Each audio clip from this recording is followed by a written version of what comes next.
ನಾನು ಶರ್ಮಿಳಾ ಇಂಜಿನಿಯರಿಂಗ್ ಓದ್ತಿದ್ದೆ. ಸೊ ನಾನು ಇಂಜಿನಿಯರಿಂಗ್ ಓದಬೇಕಾದ್ರೆ ಕ್ಲಾಸಲ್ಲೆಲ್ಲ ಗೊತ್ತಾಗ್ತಿತ್ತು, ಲೈಕ್ ಅದರ್ ಫ್ರೆಂಡ್ಸ್ ಹೇಳ್ತಿದ್ರು ನಾವು ಈ ಥರ ಮಾರ್ಕೆಟಿಂಗಲ್ಲಿ ಇನ್ವೆಸ್ಟ್ ಮಾಡ್ತಿದ್ದೀವಿ, ನಮಗೆ ಪ್ರಾಫಿಟ್ ಬರ್ತಿದೆ ಅಂತ. ಸೊ ಈ ಪಾಕೆಟ್ ಮನಿ ಅಂತೂ ನಮಗಂತೂ ಚೂರು ಇರುತ್ತೆ. ಸೊ ಇವಾಗ ನನಗೆ ಸೋಷಿಯಲ್ ಮೀಡಿಯಲ್ಲಿ ನಾನು ಹುಡ್ಕೋದಕ್ಕೆ ಸ್ಟಾರ್ಟ್ ಮಾಡಿದೆ. ಸೊ ದೆನ್ ನನಗೆ ಆನಂದ್ ಸರ್ ಅಂತ ಅವ್ರದ್ದು ಗೊತ್ತಾಯಿತು, ಮಾಸ್ಟರ್ ಟ್ರೇಡರ್ಸ್ ಅಕಾಡೆಮಿ ಅಂತ. ಸೊ ನಾನು ಆನ್ಲೈನಲ್ಲಿ ಕ್ಲಾಸಸ್ ತೊಗೋತಿದ್ದೆ ಆ್ಯಂಡ್ ನಾನು ಕೂಡ ಇನ್ವೆಸ್ಟ್ ಮಾಡಿದ್ದೆ ಒಂದು ಏರ್ಪೋರ್ಟಲ್ಲಿ. ಸೊ ನನಗೂ ಪ್ರಾಫಿಟ್ ಬಂದಿದೆ. ಸೊ ಅದರಿಂದ ನಾನಿಲ್ಲಿ ಅಡ್ಮಿಷನ್ಸ್ ತೊಗೊಂಡಿದ್ದೀನಿ ಆಫ್ಲೈನ್ ಕ್ಲಾಸ್ಗಾಗಿ. ಸೊ ಇಷ್ಟಿನ ಆನ್ಲೈನ್ ಕ್ಲಾಸಸ್ನಲ್ಲಿದ್ದೆ. ನನ್ನದು ಫಸ್ಟ್ ಬ್ಯಾಚ್ ಈಗ ಮುಗಿತಾ ಬರ್ತಿದೆ.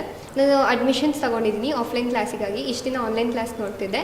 ಸೊ ನನಗೆ ಇವರು ಬೇಸಿಕ್ಸಿಂದನೂ ನಂಗೆ ನೀಟಾಗಿ ಹೇಳ್ಕೊಟ್ಟಿದ್ದಾರೆ. ಸೊ ಹೆಂಗೆ ಅಂದರೆ ಕೆಲವು ಪ್ಲ್ಯಾಟ್ಫಾರ್ಮ್ಸಲ್ಲಿ ಬೇಸಿಕ್ಸಿಂದ ನಮಗೆ ನಮ್ಮ ಏಜ್ ತಕ್ಕಂತೆ ತಿಳುವಳಿಕೆ ಗೊತ್ತಾಗೋದಿಲ್ಲ ಬೇಗ.